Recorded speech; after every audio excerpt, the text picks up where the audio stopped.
Podcasting is a great way to engage with your audience and stay consistently relevant. The only problem is you don't have the time or desire to produce your own show. You simply want it done for you, and that's where Social Chameleon comes in.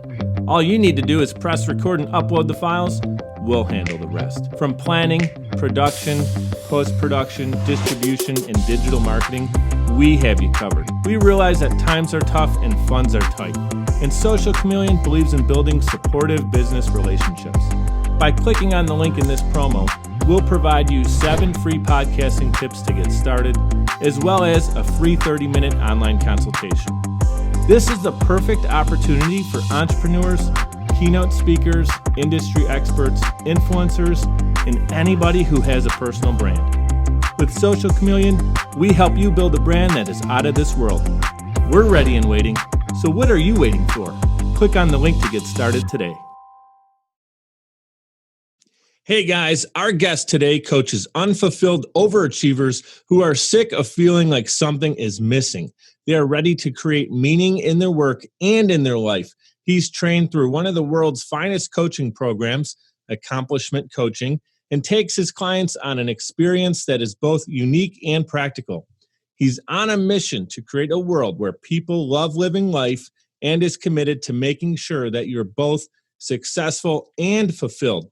Welcome to the show, Tou Ger Lee.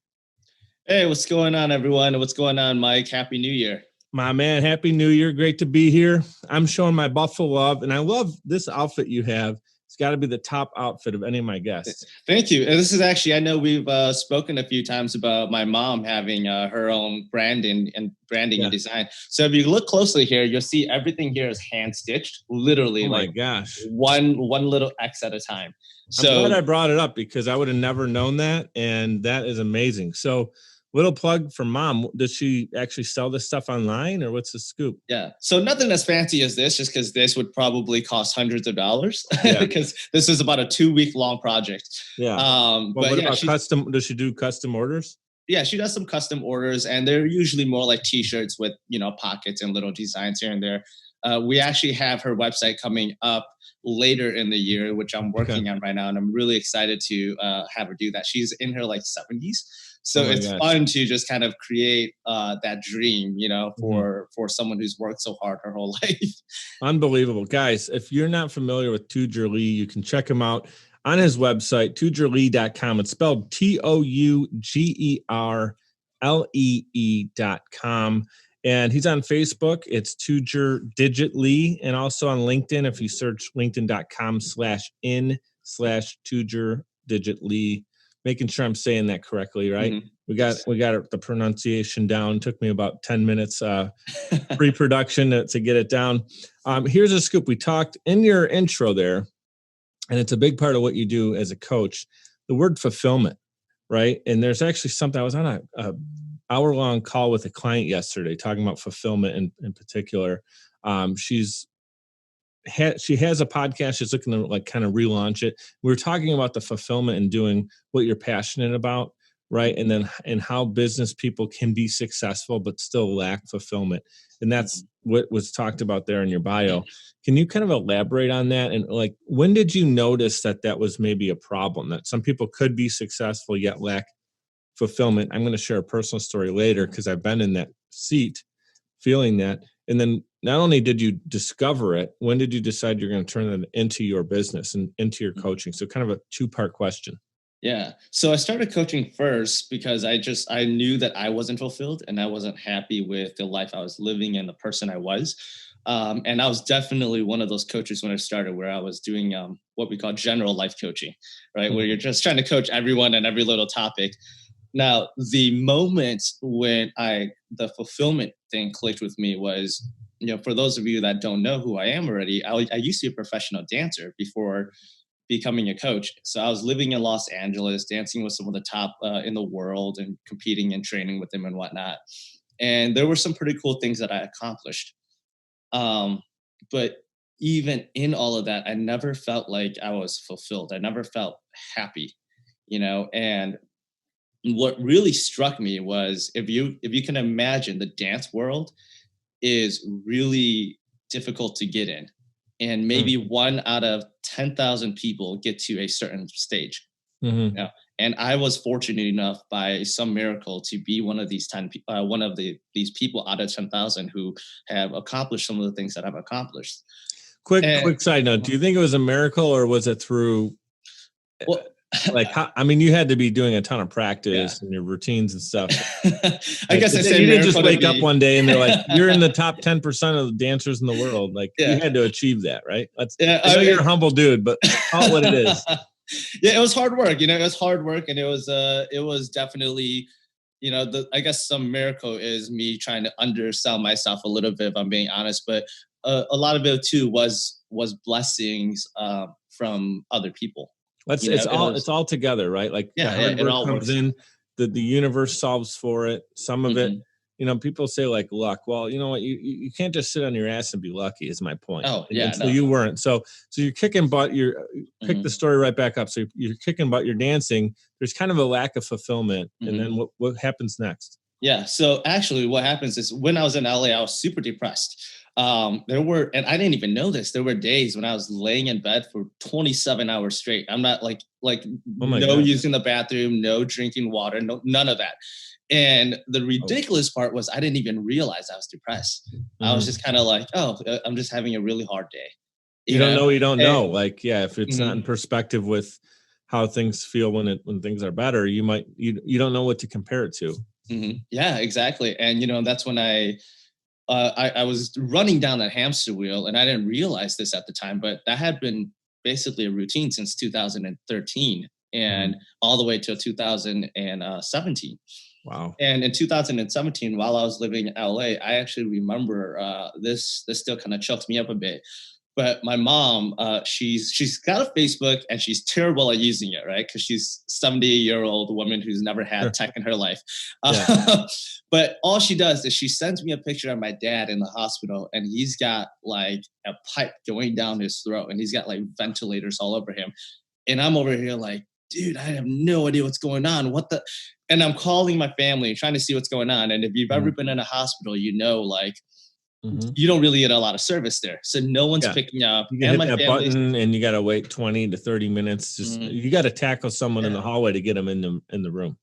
Exactly. Yeah, it's ridiculous. Yeah, and I'm over in LA again, and my family's from Wisconsin. So I'm halfway around the world or around across the country.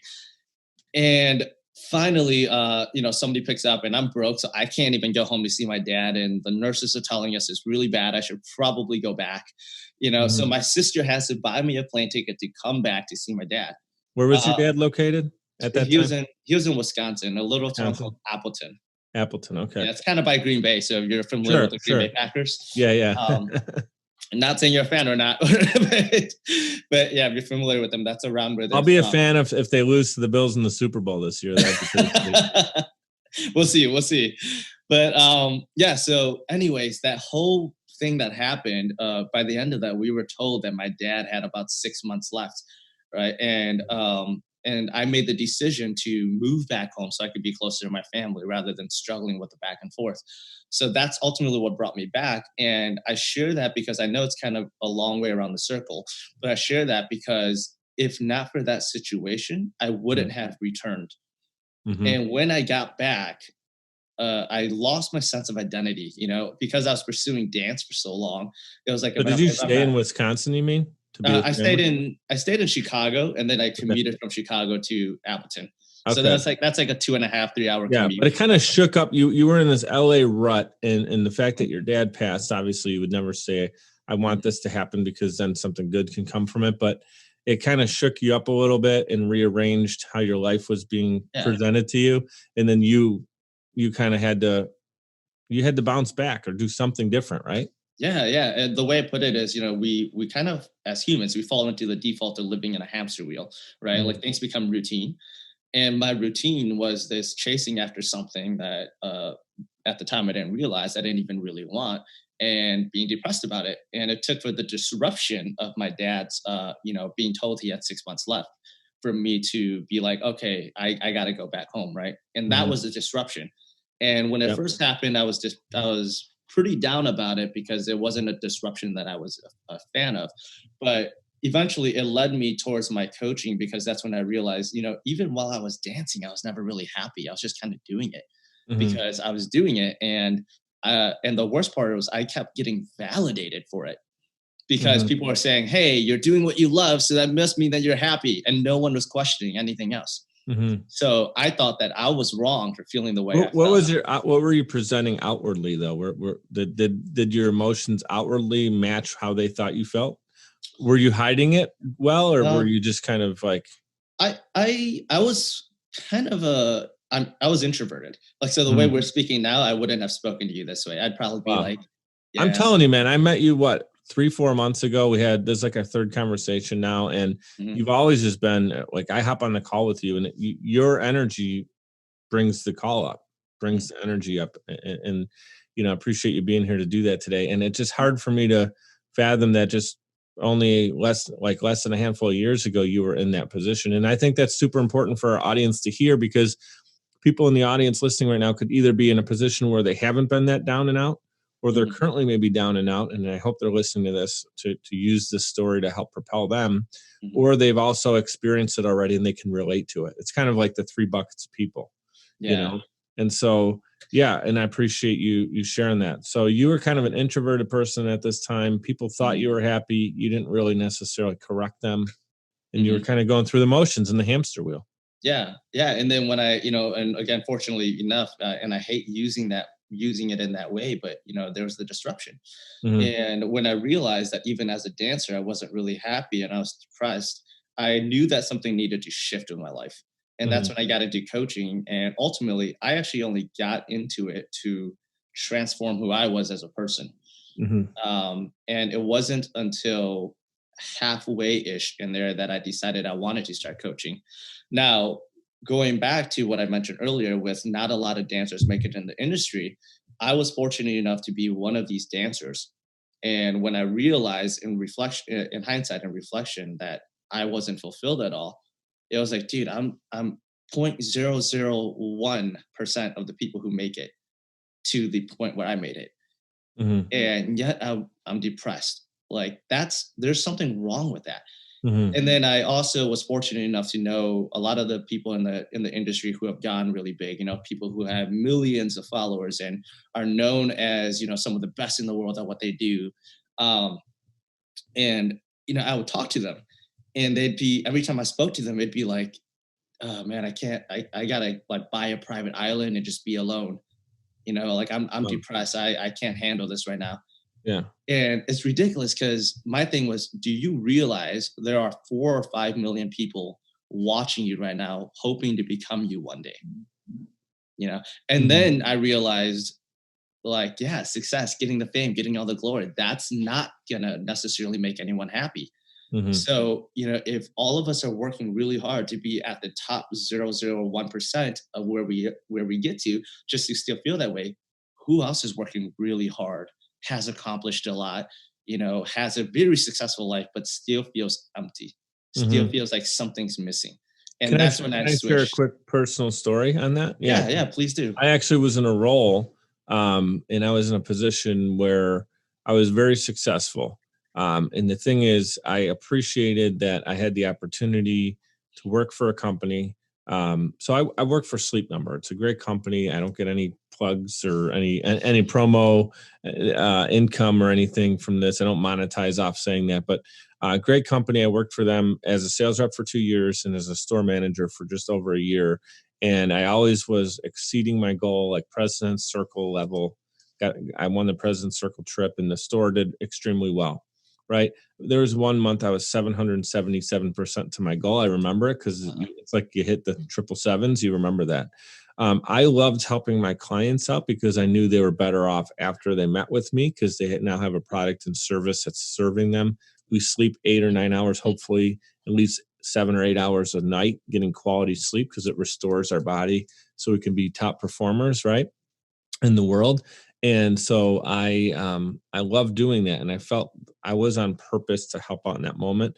I at the same time didn't feel like it was God's purpose for putting me on the planet. I felt like there was more to me than that. And I feel like now doing this podcast and being an entrepreneur and having a company that's serving in my actual natural talents and being passionate about it is now serving and being on purpose. So my fulfillment level is higher here, although from a percentage standpoint, or however you want to monetize, like, or however you want to categorize success, I was a top performer in that company, like top, I don't remember what percent, but I remember I was ranked 7th and at one time 16th for different categories out of like 800 sales reps. So like you're talking about the dancer thing, like that's the top of your class. And I was loving it. And I felt kind of like a pro bowler. I love football, as you can see behind me. So I just felt lit up about it. But at the same time, if you had to ask me about personal fulfillment, I was selling mattresses. I was a kid. I'm going to say kid. I was like 24 years old at the time. That I just spent 4 years in college doing media production and creating content and wanting to do stuff with that. And then all of a sudden I'm like selling mattresses, right? It just didn't seem right. But at the same time, I was extremely successful. I was providing for my family. I was married, have a beautiful daughter. And at the time, everything seemed great. But at the same time, like you said, when there's the lack of purpose in there, your fulfillment feels off. And it was very weird. And I walked away from it. And I'm just going to share the story. And this is not try to pat me on the back, but it's to put things into perspective for anyone listening. The last day I worked there, I believe it was Black Friday, to be honest with you. I was like, in retail, it's the biggest day of the year. And I had a disgruntled employee who ended up quitting on Black Friday. And he knew he was trying to screw me over. So he left. I already had a team that was lacking employees. So it was like a 3-man team. We should have been 5 people. So we were already 2 people short. And now it was me and one other person. And I was working with an older couple in the front of my store. And my other employee was, he was on break. I let him take a break because it was kind of slow in the moment. And he comes out and he's wearing his sunglasses and I hear him dangling his keys. And he gives me the peace sign. And he walks over and is like, peace, I'm out. And I'm like, dude, just quit on me right in the middle of Black Friday, right? So guess what happens? We didn't sell anything up until that point. That was probably 1:00 in the day, which seems crazy, but it wasn't as busy. Our store didn't get busy yet. After that happened and he left, he thought store's dead. Like we're not going to hit our goals. Our goal was $30,000 in sales. We had 0 in. This dude walks out the door. I personally, by myself that day, sold $60,000. Wow. In one day, which I don't know if that was a record for that store, but it's got to be pretty damn close. Mm-hmm. To give you an idea, that's like what some people did in a month. I did in one day. I just felt I was very good at it for many reasons. I don't even want to get into that, like the whole sales reason why I feel I was good at it.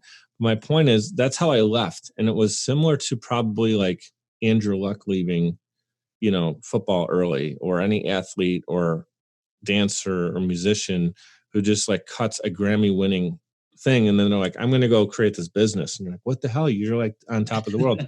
But the thing that people didn't understand is behind the scenes, I actually was going through a divorce. I was going through kind of a crisis of identity crisis of who am I and who do I want to be? And I didn't feel I was it.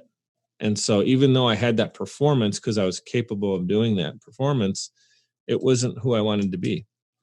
So I walked away from it, and many people think I'm absolutely asinine for doing that because I was making really good money doing it, but it wasn't fulfillment. Didn't mean this to derail the conversation, but I think like my personal story is so much of what this conversation is about, and I just wanted you to know that so you can then give us more information about it. Yeah, and thank you for sharing that. That's incredible, and the fact that you were it's hard to leave when you have success. It's hard to leave when your ego is telling you you're good at this. Don't let it go for something that could fail. So thank you for sharing that. It's an extremely powerful testimony to. I just think it's great because someone thought they were screwing me over, and it ended up like like that dude could have made a couple grand in his pocket if he would have just hung out for a few hours, and good, like he didn't. Curious, did you ever like talk to this person again? No, and I get it. I know he wasn't happy there for a couple of reasons, but I don't think he handled it right. So if I ever did see him again, I think I would just say like, I don't think he handled it right. But at the same time, it was kind of like, thank you. Like, cause I got 100% of the opportunities the rest of the day and got to close them all. So Cool. Cool. Oh, that's awesome for you, man. Honestly. yeah. So what I'd like to do next is go right back to your family story. It's a devastating Oh, story. That's not even the right word because it's much more than that. It's so deep. When you shared it, a little bit of your story with me off camera, I don't have words for it. And then it's also incredibly inspiring because it's a comeback story and it involves your mom, it involves your family. mhm. Again, I was talking with a client yesterday, talking about how important it is if you imagine your family all behind you whenever you're doing something in life. And if you feel like your grandparents and your great grandparents, everything they did that was grueling to get you to where you're at, and now you're in the US and your family wasn't always from here, right? So, and the same thing here, my family's from Italy. And if I picture my whole family behind me to allow me this opportunity, you attack the day differently than just waking up and feeling like you're privileged. Mhm. So tell your story. Yeah. So, well, it's more, my family story, my mom's story, my dad's story, Mhm. and they both get very deep. So I'm just gonna go ahead and share my mom's side of the story. So my mom was born in Laos, which is, if you're not familiar with where that is, it's around the Vietnam area. Mhm. And they weren't Laotian, they were Hmong people who were, and again, if you're not familiar with that, Hmong people are a group of almost gypsies, I guess you could say, that migrated around Asia like nomads and Yeah. just living wherever they could. So they ended up living in the mountains of Laos, being peaceful farmers. Mhm. And when she was 4, her uncle and his wife, they actually couldn't have a child. So they came to my grandparents and begged for my mom to be their kid. Mhm. So, my grandparents gave them my mom. And so here my mom is at the age of 4 being taken away by, Raised by your you aunt know, and uncle, yeah, right? yeah, and she didn't even realize what was going on. Yeah. But the thing with that is, a year later, the aunt and the uncle had a baby. Okay. It was ridiculous timing, I guess. Yeah. And once they had their own daughter, they realized that they didn't really want my mom anymore. So they started treating her like trash. Which is still Um, their niece, and I have such a hard time understanding that. But it's again, we're ridiculous. not trying to justify what they did, and Uh, you're just telling it how it went. yeah, yeah, and they started treating her really poorly, and she became kind of like a slave to them almost. She was, again, this is, maybe she's 5 or 6 now at this point, right? And she'd be the person cleaning up for them. She'd be the person cooking for them when they. And part of the reason why she got really good at the stitches and whatnot, other than the fact that it's cultural, instead of buying her clothes, they would buy her fabrics, like random pieces of cheap fabric, and she'd have to start learning how to like sew her own clothes.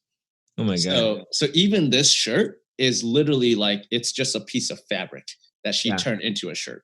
Yeah. So she had to learn how to do all that at the age of 5 or 6. Yeah. This And goes to show you, though, again, quick side note, is how much the human is actually the brain can solve for that. When you're handed things, like always, I grew up always having T-shirts and clothes. I never had to think about creating a garment, but your mom had to do that, and then she became skilled in it. It's just a crazy part of the story too. yeah, it's wild, and she would, she had moments where she would cook for them, and they would come back. She'd be like, "Okay, cool, food's all here," and they'd go tell her to go to do a chore. She would leave to go do the chore, come back, and all the food would be gone. Like they would Mm. just eat it all, and she would basically have like the leftovers. Mhm. Um, She's so doing that the was scraps, yeah. Yeah, so that was the lifestyle she was living. And I don't know exactly what year it was, but a few years later, her dad actually got murdered. So my grandfather got murdered. Yeah. Um, and in our culture, in our ethnic background, I guess you could say, traditionally, it's taboo for a woman to be without a man, almost. It's Mhm. very sexist still, or it was very sexist still in that way. Mhm. And so my grandma had to leave to go get remarried. And with that, she left the family behind, like, Mhm. my mom's siblings and whatnot, 'Cause if she didn't, she would have been what? She would have been outcasted, yeah, totally. shunned. I don't know. Like, I don't know exactly what, but it would have been. Right. She basically had no option but to get remarried. Yeah. Yeah. And so when she did that, my mom returned and took care of the family because, conditions were what they were. Now, at this point, she had a younger brother who was about 2 years old, I believe, or something like that at the time. And she was taking care of them. And one day her baby brother was crying and she didn't know what's going on. So she was just holding him. And she's like maybe 8 or 9 at this point.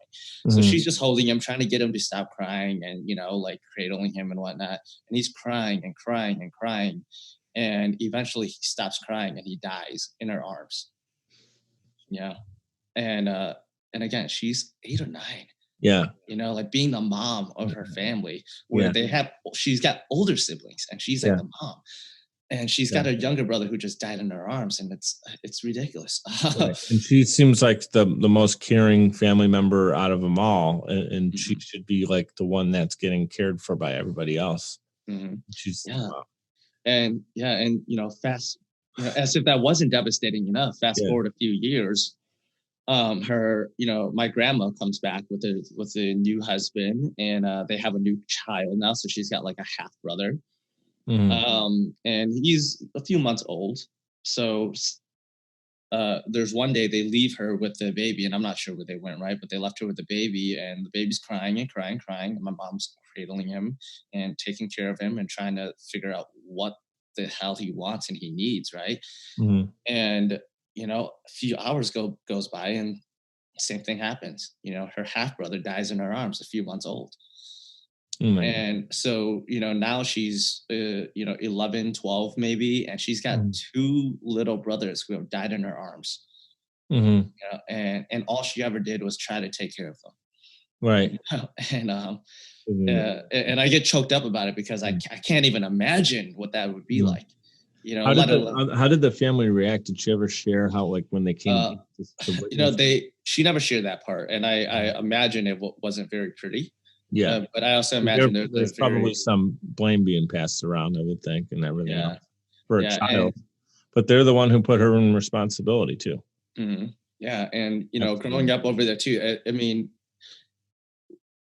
the Hmong people in Laos were very poor. They're living in like straw houses. Yeah. There wasn't medicine or milk or anything like that. So like, with the conditions they were into, it just kind of made more sense that, like people would get sick and pass on with like diseases and whatnot because of the lack of the lack of resources. So there was also that, you give a 8 or 9 year old girl like a sick child where you have 0 resources, and something unfortunate is probably going to happen. So that all happened, and my mom was still treated pretty poorly, as like the one solely responsible for doing all the duties, taking care of all the duties. When she was 16, she met my dad, and they actually got married. And my dad said to her, like, no one treats you well, no one's loving you. Like, come be with me, and I'll love you. Right? And they get married. And it's at this point where you're thinking like, okay, Cinderella story, like, yay, happy ending. Maybe we can get mom out of this horrible situation.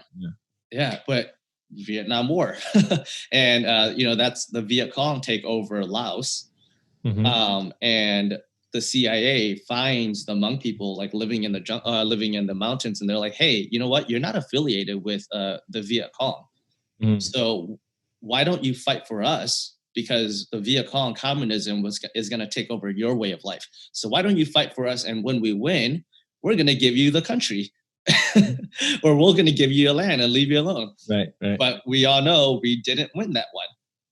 And so when we lost, America backed out and retreated and left the Hmong people behind.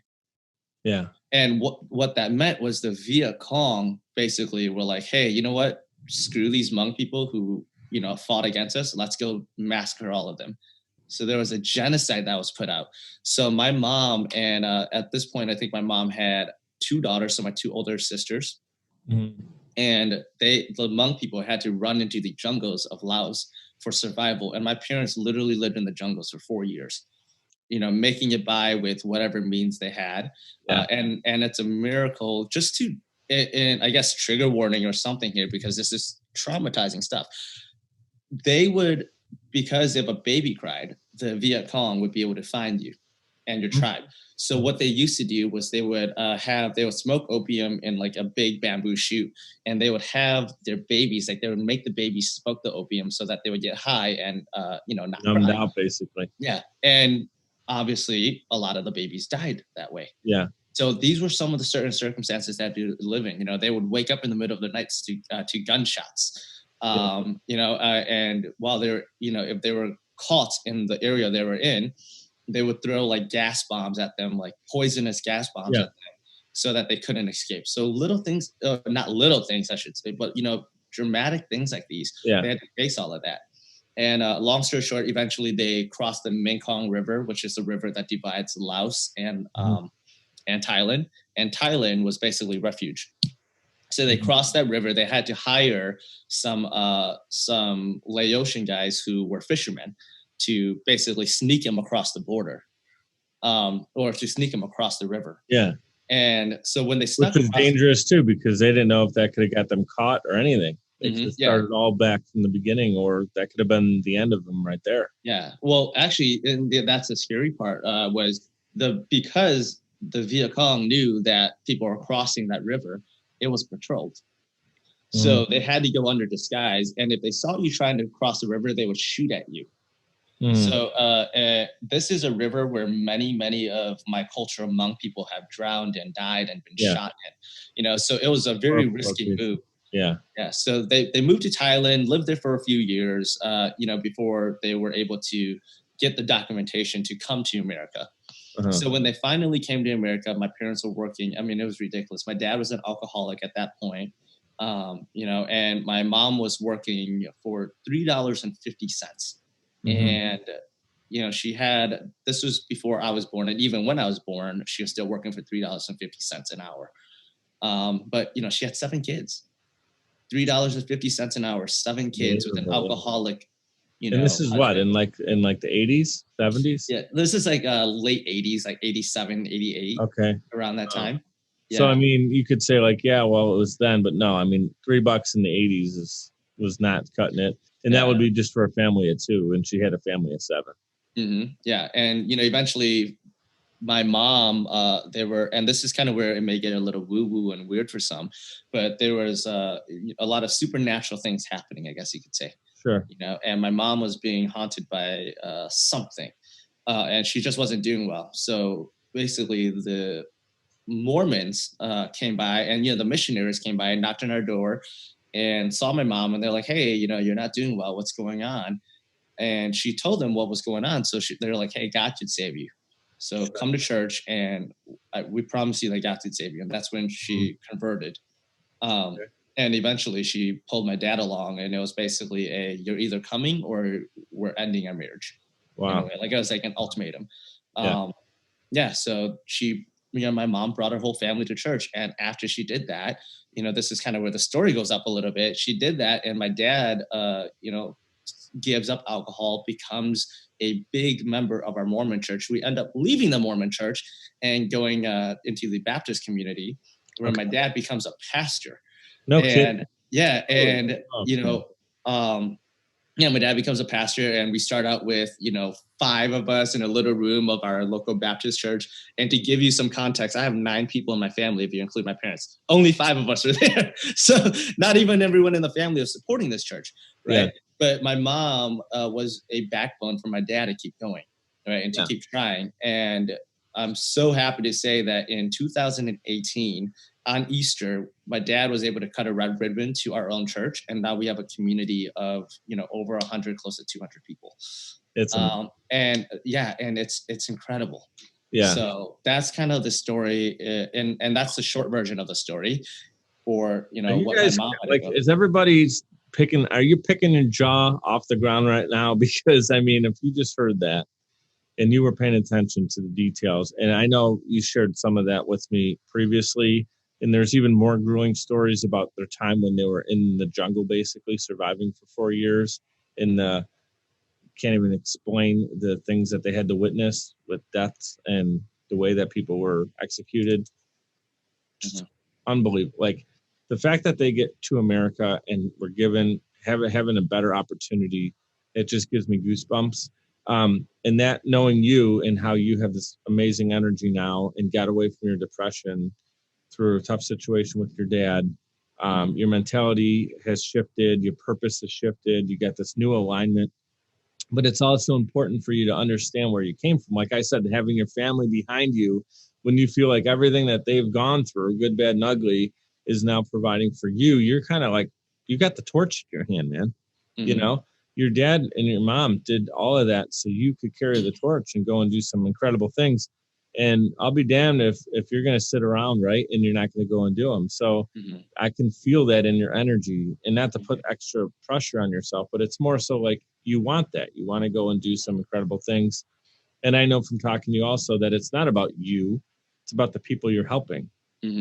That's why you do it. You care about the people you're helping. And that's what would make your dad most proud, is knowing that his son is helping more people out in the world, and you're on purpose, right? So how about this? Let's talk some, we got about 10 more minutes left here. The importance of coaching and mentorship, because if someone's just trying to fly solo right now and they're like the hamster on the wheel in their business, how important is someone like you coming through and sitting down with them? I would say extremely important. Like extremely important. The way I put it is like this. When you look at sports, because you're big on sports, so let's speak that language, right? When you look at it as sports, the guy going to the local park and shooting hoops probably doesn't have a coach.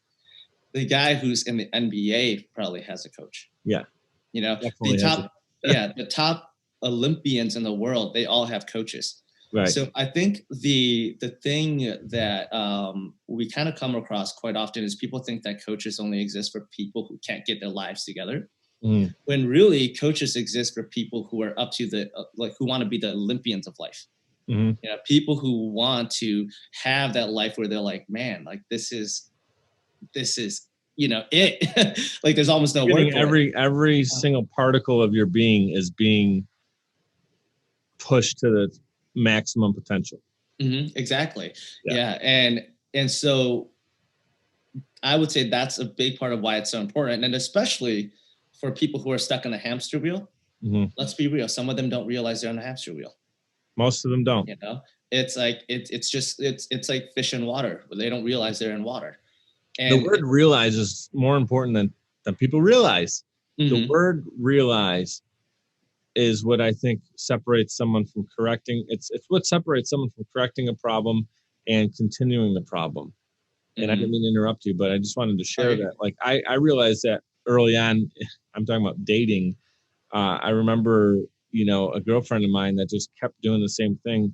And I knew, I was in my teens, that the reason she kept doing it is because she didn't realize she was doing it. And I had this like moment where I'm like, it's really important if like someone has a bad habit, the only way they're going to correct it is if they realize it and like understand it. So when you don't realize you're on the hamster wheel, how the hell are you going to correct it? Yeah, exactly. And the funny thing is, even when you eventually realize that you're on a hamster wheel, right? There's so many things we don't realize about the way we live life that is a bias to the way we view things. Because I think it's safe to say how I view one thing and how you view one thing is completely different. Right? You could see something and be like, this is the best thing ever. And I could be like, this is the worst thing ever, based off of our beliefs around it. Right. And it's a blind spot. And I could argue to the ends of the world about why this is bad. And you could argue to the ends of the world about why this is good. And we wouldn't get anywhere because it's our own belief system. So what that tells us is that we're operating from like there's something going on in here that's controlling us that we're not even aware of. And when you realize all of these little blind spots, all of these little like nicks and things that you do that you don't even realize you're doing, and when you shift it up even just 1%, that shifts everything. Right. Again, you look at it in sports. Some people might not realize they're running a certain way that's slowing them down. They might not realize they're shooting a certain way and their wrist is flicking a certain way that's having them miss the hoop. Right. And when it's almost like if you had a videotape to, how football players or sport athletes review game tape to correct it. Like, what's our game tape on life? If someone actually was recording you from like an aerial view, What time are you getting up in the morning? What are you putting in your body? And like, what time do you do it? Do you wait too long before you energize yourself? Are you sitting there having lunch or breakfast or lunch for an hour or two? Are you on social media before you even checked your emails? Now it's 11:30. Like, what does your day look like? If someone's like, doesn't feel productive, I would love to, and this is myself too. I get derailed all the times with little things, and this thing is a tool, but it's also me. And I'll be trying to complete I'm looking on here. I already got messages that I need to get back to, right? And I'm looking, and all of a sudden you get derailed. And if you look at the game tape, what could you have done differently, and how could you have been more focused or whatever? So, yeah, I think I asked you the question, obviously knowing that you're going to be heavily in the favor of a coach because you are one, but at the same time, it wasn't just a yes or no answer. And I appreciate you elaborating. It's the importance of mentorship and correcting things that need to be corrected. And sometimes we don't realize them ourselves. Or even this, the person like myself who knows they want another level of greatness and they want some correction, like they don't necessarily know how to go about it. So a coach or mentor can help them solve for the things we don't know. Yeah. So tell me, is there anything else you want to add to that? Yeah, well, I guess what I'll say is this. I'll say this. It's easier to read the label on the jar from outside the jar. Yeah. There are lots of times when we don't know things about ourselves. Say that again. Yeah. It's a lot easier to read the label on the jar from outside the jar. No, there's a lot of things that we don't realize about ourselves. And when we realize it, we make assumptions about it based on our own biases of who we are.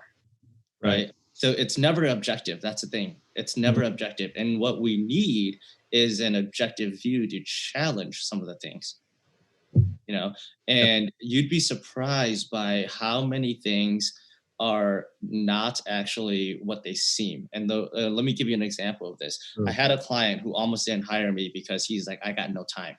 And when we worked together, his thing was like, I have no time and I want to work on time. What are we going to do? Work on my calendar, my priorities. Long story short, at the end of it, it turned out that this guy's issue was with trust. And he needed to be alpha male because he thought that if he wasn't the alpha male, people would take advantage of him. Mm-hmm. And because of that thinking that was in his subconscious, it had him behave a certain way that micromanaged everyone and never allowed himself to delegate the workout. And so he had zero time and was always arguing with his wife, and it was a shit show. So it's and it's like you gotta be humble. You gotta realize to be corrected and be the best version of yourself. Mm-hmm. You gotta be willing to be vulnerable and have someone say, here's the jigsaw puzzle. I'm going to give you this piece, this piece, this piece, and all these other pieces can come together if you allow me to help you put them in place. Because if you're trying to jam a piece in upside down or crooked, it's the right piece, but it's just not being applied correctly. Mm-hmm. And a coach can help someone turn it and make it apply exactly, fit in properly. Yeah. Exactly. Or even be like, that's not where the piece belongs, right? Yeah. We got jigsaw puzzles. We got jars. We got a lot of analogies going. Yeah. Mm-hmm. With the last few minutes, do we have about 10 more minutes? Yeah, definitely. I'm good. Let's do that. We'll extend it a little bit because this is too good to just call it a day right now. I want to know more about you. So some of your things, you mentioned like your dancing career, turned it into coaching now. What are some of your favorite activities? Just, hanging out. What is Tou Ger looking like? What's he doing? Yeah, I'll be honest. The thing I love doing most is literally nothing. I have time blocked out in my own calendar, both on Google Drive, on my Google Calendar and my written calendar, to literally be like nothing. And the reason why I love that is because it opens space up for me to do anything. So that's a big. Isn't it amazing when you just turn you don't put anything into your brain, you turn your phone off, TV's off, computer's closed, you just sit somewhere and do nothing with no stimulants going on, no lights and flashes. Your brain goes to work like crazy. Mm-hmm. Yeah. And the best thing with that too is, because you have nothing on your schedule, you can go like if I don't want to sit there and meditate or think or read a book, I could go watch a movie if I wanted to. I could go on a walk. I could do whatever, right? But I think it's that freedom. it's literally a block of time where you give yourself permission to be in the moment. I think that's the beauty of it. I've interviewed so many people on the show, over 60 guests, and many of them are some type of coach, whether it's mindset or fitness. And I don't know that I've ever had anyone say, open up your calendar to do nothing so you can do anything. That's another great quote. Yeah.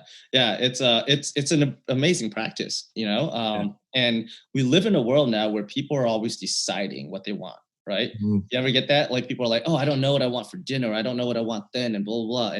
And the reason they feel like if they're not, they're like worried that they got to do something. Yeah. And they're not exercising the muscle, or even the awareness muscle of like, what is it that I feel like right now? Right. Mm-hmm. There's always, I feel like that later. I want to feel this way later, so I'm going to do that later.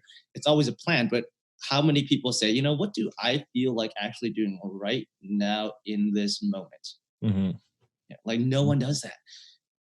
And so we have a world where we're living in the future, and that's not always a bad thing.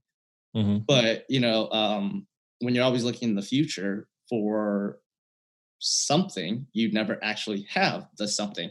It's like tomorrow never comes. Yeah. So yeah, you got to take action, but it's important to spend some time for yourself. Mm-hmm. Here's a question that I feel really defines someone, and I want you to take as much time as you want to answer this. But if you can be known for one thing, what would it be and why? If I could be known for one thing, what would it be? And people why? Click on your Wikipedia page in 10 years. What do you want it to be? What do you want the highlight to show? It might be a little cheesy for some of the people listening in, and this is, I don't know if this is Wikipedia worthy, I guess you could say, but I have this thing, and it's actually the way I market myself right now. Mm-hmm. I have a saying where every time I speak to someone, my only requirement is that we leave the conversation with them knowing that I love and I care about them. Mm-hmm. That's what I want to be known for. I want to be known as the guy who loved and cared about people. Mm-hmm. And that's it, honestly. Yeah. And so you're not looking for the shiny objects or the trophies or the tap pat on the back or the Wikipedia or that big newspaper headline. I say newspaper, like, I mean, the digital version also. A blog headline. Blog, yeah. But that's my old school Italian coming out. But you care mostly about impacting someone and them knowing that they're loved by you when they spent any moment of time, 5 seconds, 5 years. Yeah. Years. And I've never put it in this way, but I guess you could look at it this way. I don't care about what people think about me. That's the best thing to do. I care about what people think about themselves based off of what I've been able to support them with. So if I can help you, drop moment again, boom. And if I can, you mentioned this earlier, and this is my purpose in life. This is what I say my purpose in life is to create a world where people love living life. Mm-hmm. And at my funeral, when the day comes and I do go, I don't want people to come up and and I don't think anyone wants this to be like, hey, he had a really nice car. I want people to come up and say, you know what? I am who I am because of the way that this guy loved me and cared for me. I am who I am because this guy genuinely gave me something. That's what I want. I don't want them to come and say, you know what? Tou Ger was, he was really smart and, he was kind of cool and had some, did some really cool things with his life. And it's like, no, I want you to talk about the impact I had on you, meaning I want you to talk about you. Mm-hmm. And I just want to play a part of that. You are what's the word I'm looking for here, man? It's magnifying people. Mm-hmm. Right? Yeah. The way I put it is we live in a world where so many people want to be the Karate Kid, but let's be honest, we all know Mr. Miyagi is a cool one. And like, I don't need to be the Karate Kid. I don't need to have the movie titled after me. I want to be the Mr. Miyagi that's like, hey, you know what? You take the shine. I'm just going to be here to polish it up. And a number of people collectively would reflect on the fact that they got to their greatness because of working with you. Mm-hmm. Amazing. So that's what I want to be known for. Let's do this, man. A couple more. one message to leave our audience, and this is my mission in the show. I like save it for the end because it's usually the best bit here. But one message to leave our audience inspired to be brave and bold in pursuit of their dreams. What would you tell them? I would say develop your relationship with yourself. That's what I would say. Yeah, develop your relationship with yourself, because in any area of your life, whether it be, work, family, spirituality, personal development, whatever, you are the only common denominator. Like, that's it. You're the only common denominator. And, if you are solid and whole going into all of these places and taking your responsibility for it as the best version of yourself, or as someone who can own themselves as the best version of themselves, I feel like that's gonna be, that's just gonna take you to a lot of places. Yeah. That's a super important message, because a lot of people are trying to replicate someone else's success. They're trying to be the next MJ or the next LeBron or the next, you name it, in their sport or industry. The next Steve Jobs or like, but like, I'm Mike and you're Tou Ger, and like, yeah, exactly. Like we can be influenced by those people. And that's the other word that I was thinking about earlier, talking about magnifying people, but also the influence in people. But yeah, we could be influenced by people and their stories, but at the end of the day, each of us are our own individual self. That's an awesome message. And then, so to be brave and bold would be just to go and be you, right? Yeah. And I think it's important to say too, like, be you. And I think a lot of people hear that, but to take it a step further, develop your relationship with you. Yeah. Because what we don't realize is a lot of the times we don't treat ourselves very good, whether it be with the thoughts that we say, like the things we say to ourselves, the lack of rewards we allow ourselves to have, the whatever it is, right? We don't always treat ourselves like just very like people, like how we would probably treat others. Yeah. So like, it's like talking up a friend when a friend's hurting, and you can give them some positive love. And then your self-talk with yourself is, man, I'm going to be late. Man, I screwed this up. I'm not going to get this over to someone. Like, and you're all these things in your head, your self-talk could be way out of whack. Yeah, exactly. And so like establish a clean relationship with yourself, because whether you know it or not, you have a relationship with yourself. And chances are, if you're not aware of that, your relationship with yourself is like say you have a significant other and you're ignoring them. That's probably what it is right now, if you're not aware that you can have a relationship with yourself. It might sound like another cheesy quote, but it's like, you can't pour from an empty glass. Exactly. But also, like, another one is, before you need to love yourself before you can like genuinely love others. It doesn't necessarily mean, like, you don't want to personally continue to develop. Like, you can love yourself and still know that you're not the best version of yourself yet, and you're working towards it. You can give yourself love and grace. But again, this is all these conversations today were things I talked about with people yesterday. It's weird. Candidly, that because I was kind of hustling before this, I felt a little underprepared, and then here I am yesterday. Life and by itself is what prepared me for this conversation with you. That's what happens, and that's the magic sometimes, right? Yeah, that's the magic. It really is. Last question. It's a 3-parter, and then we'll let everybody move on with their day, and yourself as well. What are 3 things you're most grateful for? My tagline is be great and be grateful. Yeah. The very first thing I always say is Nessa and pups, meaning my girlfriend and our puppies. That I literally here. I'll show you right now. Actually, this is my planner, and there's a morning I'm grateful for every single day. In the morning, the very first thing I write down is I'm grateful for my girlfriend and her puppies. I would not be the man I am without her, and I would not have the joy that I have without her and without our dogs. So that's the number one thing I'm grateful for. I'm grateful. Hey, cheers to that, man. That's amazing. Awesome, brother. Yeah, I'm grateful for I'm grateful for my girlfriend and her dogs. I'm grateful for human connections. Being able to connect with somebody like yourself from like all over the world, and whoever's listening, being able to connect with you now. it's amazing, the human connection, and as social creatures, that's so important. So I'm very, very grateful for human connection. And last thing I'm grateful for is choices. Mm-hmm. Choices, in my opinion, is the human superpower.